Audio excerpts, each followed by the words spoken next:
Oke, Assalamualaikum warahmatullahi wabarakatuh. Untuk seluruh siswa, hari ini saya membahas tentang perbandingan trigonometri pada segitiga siku-siku. Nah, di SMP kalian pernah belajar tentang segitiga siku-siku. Nah, segitiga siku-siku itu identik dengan yang namanya Pitagoras. Nah, di sini kita juga memakai Pitagoras.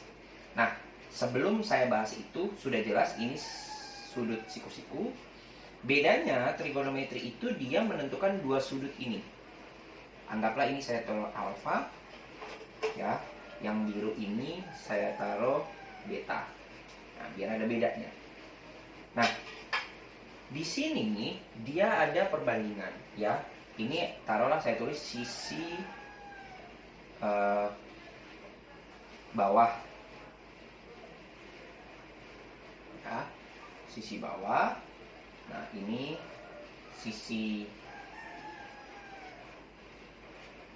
tinggi, ya, atau ini biasanya kalau kalian bukan sisi bawah, sisi alas misalnya boleh. Ini sisi miring.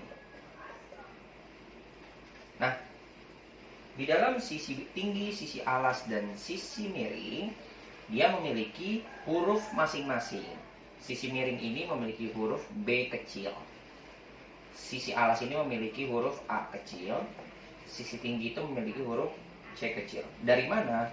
B, ini sambungannya ke sini. Ya. C, lihat sudutnya. Jadi dia berpatokannya sudut. Sudut alfa, ini alfa ya. Itu menghadapnya ke, kalau kita pandang ke sini, nah dia menghadapnya ke tinggi. Ya. Sudut beta, kalau dia kepandang, dia menghadap ke sisi alas. Jadi dia, maka itu saya tulis di sini A kecil karena berpasangan dengan A besar.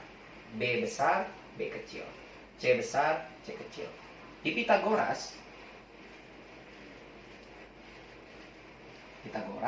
kalian sudah tahu rumusnya kan? Rumusnya sudah jelas. Apa?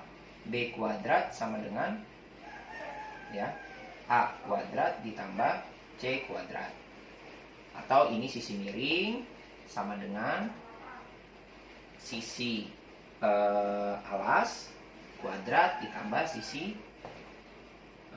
tinggi kuadrat, atau biasa disebut B sama dengan akar A kuadrat ditambah C kuadrat,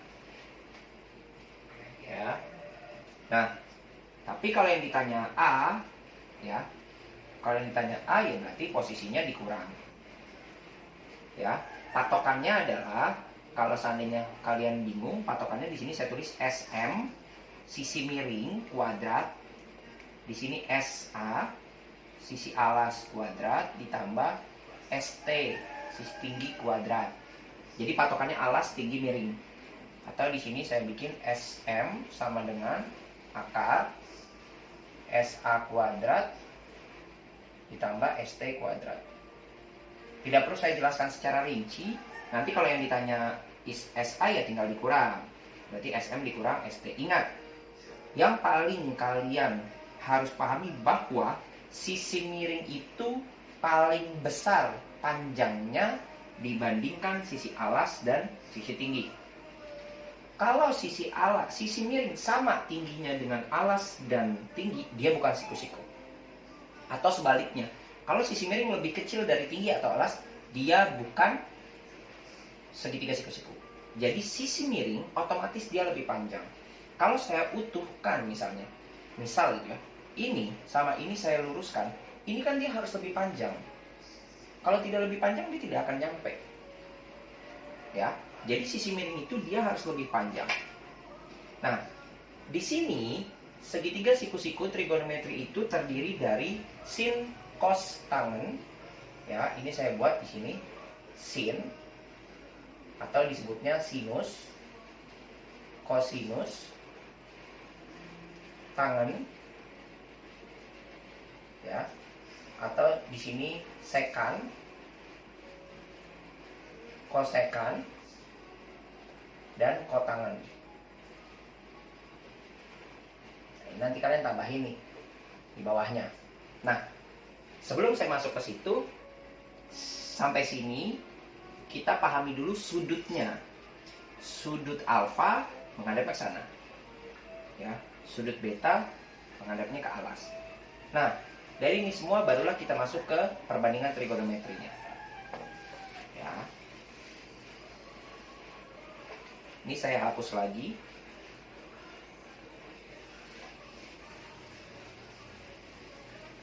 Nah,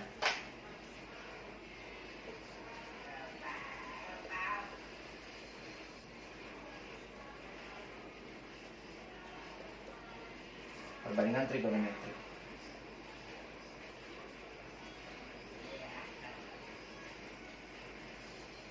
Nah, di perbandingan trigonometri, dia semua catatannya, ini udah jelas sisi miring ya, hipotenusa biasa disebutnya sisi miring. Dia tetap di sini sisi miring. Ya. Nah, di perbandingan trigonometri, dia bukan sisi alas dan sisi tinggi, melainkan sisi. Yang pertama, sisi depan, sisi samping, yang ketiga sisi miring. Nah, perlu diketahui bahwa di catatan yang akan saya tulis, depan atau samping ditentukan berdasarkan sudut yang diketahui. Ya, depan atau samping itu ditentukan bukan berdasarkan sudut yang diketahui, bukan asal-asalan. Oh, ini miring, oh ini depan, ini samping, bukan. Kalau miring itu sudah pasti, tapi depan sama samping itu tergantung. Contoh, taruhlah saya taruh sudut di sini, alfa misalnya. Maka depannya alfa mana? Oh, ini depannya alfa. Berarti ini sisi depan. Ini otomatis sisi samping. Ini otomatis sisi miring. Ini nggak perlu berubah, sisi miring pasti. Tapi kalau saya taruh sudutnya di sini, maka sisi depannya di sini. Ya, kita coba satu dulu. Anggaplah sisinya di sini. Ya, kita buat rumusnya. Sin alfa. Sin alfa itu rumusnya depan per miring, atau biasa disebutnya D mi, depan miring, singkat D mi. Ya. Selanjutnya cos alfa itu rumusnya samping per miring, atau sa per mi. Itu cos alfa. Tangen alfa disebutnya tan. Kalau sin itu sinus, cos itu kosinus, tan itu tangen. Ya, tangen alfa itu adalah depan per samping, atau D sa. Kalau kalian hafalin ya, sin itu demi, cos itu sami, tan itu desa, gitu aja cara menghafalnya. Ya, nanti saya kasih contoh-contohnya. Ya, saya kasih contoh-contohnya. Nah, selanjutnya ada sekan, kosekan, dan kotangen. Ini sudah saya hapus ya. Nah, ingat ya, posisinya sin depan. Oh, depannya ini. Sampingnya ini. Ya, ini karena depannya si A. Tapi kalau seandainya depannya ini beda lagi nanti. Nanti kita bahas. Nah, selanjutnya kita masuk ke sekan, kosekan, dan kotangen. Ini saya hapus ya.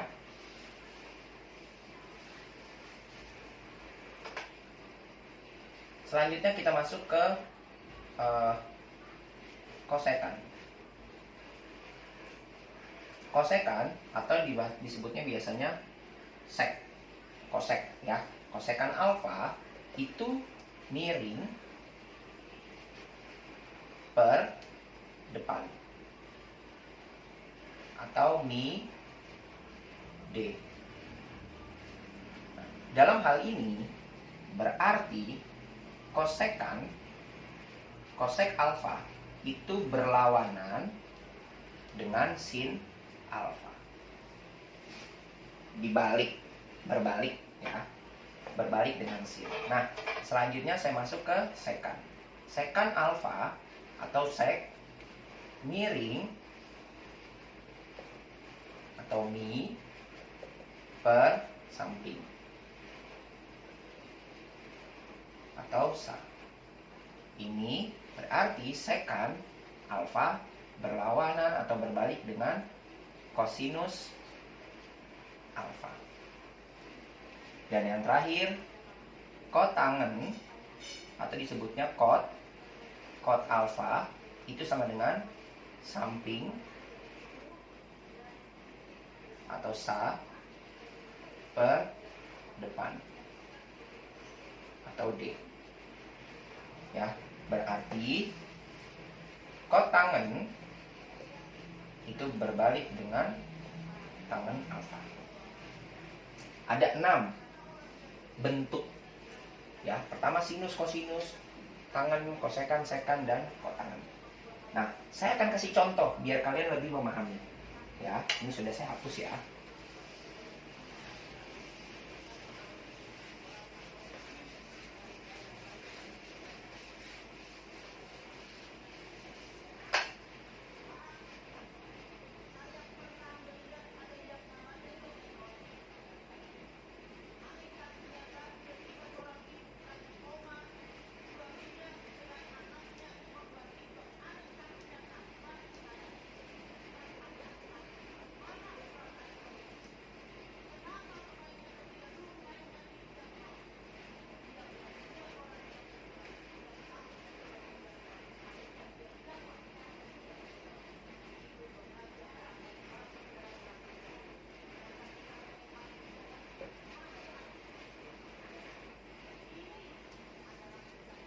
Yang A, misal saya tulis di sini sin alfa. Yang B, cos alfa. Yang C, tangen alfa. Yang D, sekan alfa. Yang E, kosekan alfa. Yang F, kotangen alfa.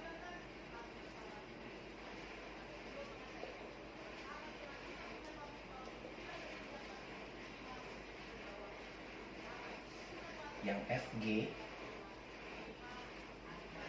sin beta. GH yang H cos beta. Yang I tangen beta. Yang IJ sekan beta.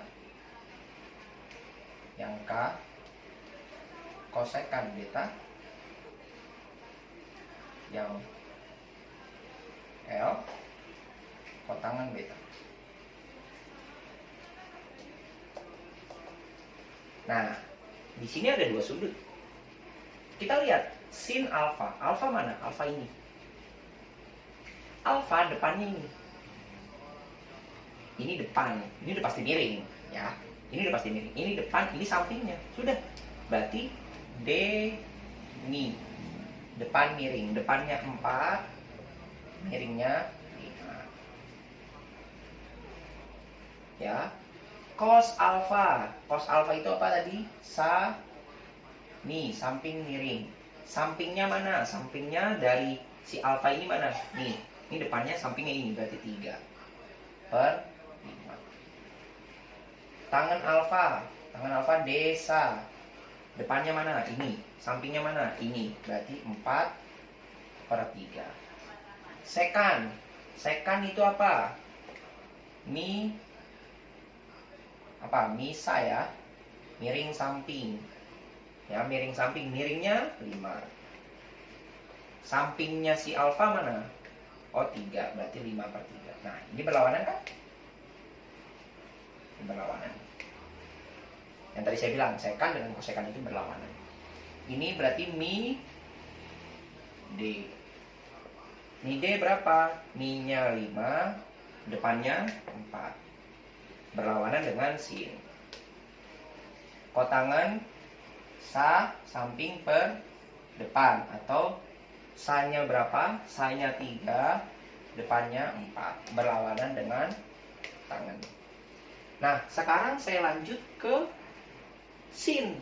Sin beta. Nah, sekarang sin beta berarti beta yang depan.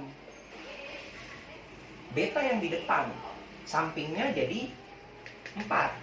Atau sampingnya si alfa. Berarti di sini demi-nya depannya 3, miringnya 5. Miring sudah pasti. Miring udah pasti. Depannya itu tuh, ini depannya. Depannya. Cos berarti sami. Sampingnya 4, miringnya 5. Karena sampingnya si beta, ini kan depannya, berarti sampingnya ini. Ya. Maka itu tadi saya bilang catatannya di sini, depan atau samping itu berdasarkan sudut yang diketahui atau yang ditanya. Ya, itu fungsinya. Tangan adalah D sa. Depannya 3, sampingnya 4. Sekan berarti mi sa. Miringnya 5, sampingnya berapa sampingnya? Samping dari beta 4. Ini miring depan. Miringnya 5, depannya 3. Dan ini sa D, samping depan. Berarti di sini 4, di sini 3. Seperti itu. Itu adalah contohnya. Nah, terkait soal-soal ini saya akan kasih contoh satu soal lagi biar kalian lebih memahami. Ini sudah saya hapus ya.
Kalau seperti ini gimana? Kok cuma ada 8 sama 6? Nah, kalau seperti ini, dia sistemnya kamu manfaatkan yang namanya Pitagoras. Ya, kamu cari Pitagorasnya dulu. Kamu cari sisi miringnya dulu. Di sini adalah AC sisi miringnya. AC kuadrat, sisi miring apa tadi rumusnya? SM sama dengan SA tambah ST. Berarti di sini SM, saya tulis ya biar gampang SM deh. SM kuadrat sama dengan SA tambah ST. SM kuadratnya sama dengan SA-nya berapa? Alasnya 6 kuadrat tambah 8 kuadrat. Kita pakai kurung nih. 6 kuadrat ditambah 8 kuadrat. SM kuadrat 36 ditambah 64. Ini SM sama dengan akar. Harus jadikan akar. Ini pindah ya. Ini pindah ke depan jadinya akar. Ya, jadi hasil akar 100. Akar dari 100 berapa? 10 cm. Oh, berarti ini 10 cm. Sudah 10 baru kalian cari sin alfa. Sin D mi ditambah sa mi. Depannya si alfa mana? Ini 8/10. Ditambah sampingnya si alfa mana? 6/10. Udah tinggal tambahin. Ini penyebutnya sama. Kalau beda harus dicari biar sama. Jadinya 14/10. Ya. Sekarang secant alfa. Ini nggak perlu dicari lagi. Ini udah satu kesatuan. Tinggal cari lagi. Secant alfa. Secant alfa berarti apa? Mi per sa ditambah mi per d. Miringnya si alfa mana? Miringnya alfa 10. Sampingnya alfa mana? Oh, 6. Miringnya si beta mana? Miringnya si beta 10. Depannya si beta oh 6. Sama kan? Jadinya 20/6. Kayak gitu. Ya. Jadi kalau seandainya, pokoknya kalau ininya beda, ya berarti samain penyebutnya. Ya. Kalau seandainya yang ditanya itu di luar ini, ya pokoknya kalau salah satu dari angka di sini tidak ada, itu harus dicari dengan cara Pitagoras. Ya, saya ulang, dengan cara Pitagoras. Kalau tidak akan bisa. Ya, saya kasih contoh yang terakhir untuk yang bentuknya akar. Ya, yang bentuknya akar. Seperti apa sih yang bentuknya akar? Nah, yang bentuknya akar.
Oke, ini saya tulis beta, ini saya tulis alfa.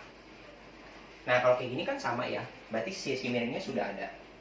Berarti rumusnya, kalau seandainya yang ditanya adalah ST atau sisi tinggi, itu sama dengan SM, sisi miring kuadrat, dikurang sisi alas kuadrat. Kalau yang ditanya alas, sama rumusnya, cuman ini pindahin aja, ini ke sini, dipindahin. SM pasti dikurang. Ya, kalau mencari salah satu ini, pasti SM dikurang. Kalau mencari SM ditambah. Kenapa saya pakai SM sih? Kenapa nggak pakai huruf? Karena kalau huruf itu selalu berubah, dan hurufnya selalu berubah, maka itu saya pikir patokannya adalah miring, alas, dan tinggi. Berarti ST kuadrat sama dengan 8 kuadrat dikurang 4 kuadrat. ST ya, ST sama dengan, saya langsung ke akar aja ya, 64 dikurang 16 sama dengan akar 48. Ini ST. Oh, ST akar 48. Akar 48 berapa sih? Nah, kita hitung. Bisa lah pakai cara langsung. Kalau cara langsung biasanya kalian pakai akar 16 kali akar 3. Ya. Kalau saya bikin akar 48 dibagi 2 24, dibagi 2 12, dibagi 2 6, dibagi 2 3, dibagi 3 1. Ini jadikan akar. Ya, seperti ini cara hitungnya. Nah, selanjutnya pasangkan yang angkanya sama. Oh, ini dengan ini sama. Kebetulan jadi dua pasangan. Ini sendiri. Berarti akar 2 kali akar 2 berapa? Akar 2 kali akar 2 sama dengan akar 4. Atau hasilnya 2. Ini hasilnya 2. Ini tetap akar 3. 2 dikali 2 dikali akar 3. Hasilnya 4 akar 3. Kalau angkanya sama, disebutnya 1. Akar 15 kali akar 15, 15. Akar 20 kali akar 20, 20. Akarnya jadi hilang. Tapi angkanya cuma 1. Ya. Karena kalau kalian langsung akar 2 kali akar 2 boleh, akar 4. Akar 4 berapa? 2. Balik-balik lagi nanti. Oh, berarti ini 4 akar 3. Sudah, sekarang tinggal kita masukkan. Sin alfa. Depan miring.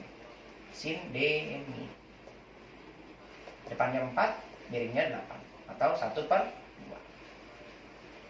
Ya, depannya 4, miringnya 8. Tangan beta. Depan, samping. Depannya mana? Depannya beta 4 akar 3. Sampingnya 4. Ini boleh dicoret. Jadinya hasilnya akar 3. Sekarang sin beta. Sin beta depan, samping. Depan D per mi. Tidak perlu saya pakai D per mi lagi ya. Langsung aja 4/8. 4 akar 3 per 8.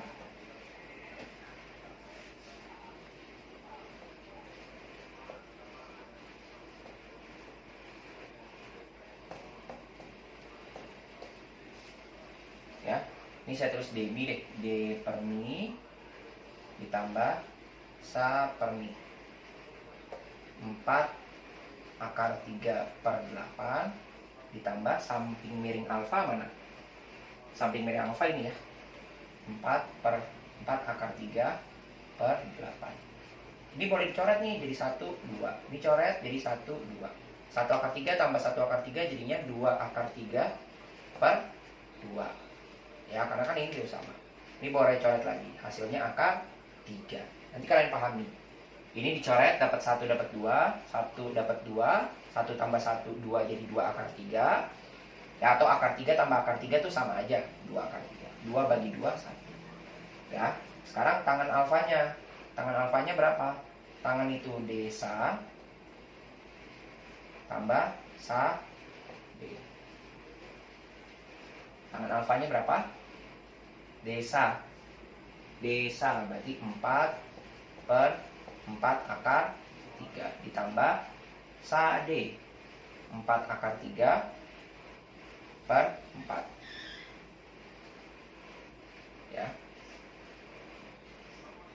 Nah, ini juga boleh dicoret. Dapat 1, coret-coret, dapat 1, dapat 1. Berarti hasilnya akar 3 per akar 3. Ya, betul ya. Atau saya ada koreksi, sebentar kita hitung ya. Dia tidak ada kesalahan. Ini saya hapus dulu ya, biar tidak jadi membingungkan.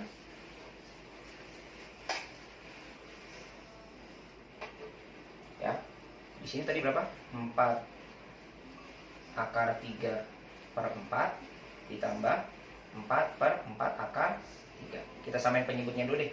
Jadi 4 akar 3 aja biar gampang. Samain penyebutnya. Ini ke sini dapatnya akar 3. Ini ke sini jadinya 4 dikali 3. 4 dikali 3 dari mana? 4 kali 3 itu dari 4 akar 3 dikali akar 3. Ya, akar 3 kali akar 3 itu 3. Jadi 4 kali 3. Gitu. Ya, kan 4 dibagi 4 akar 3 jadinya akar 3. Dikali ini jadinya 4 kali 3. Dari mana ini cara hitungnya?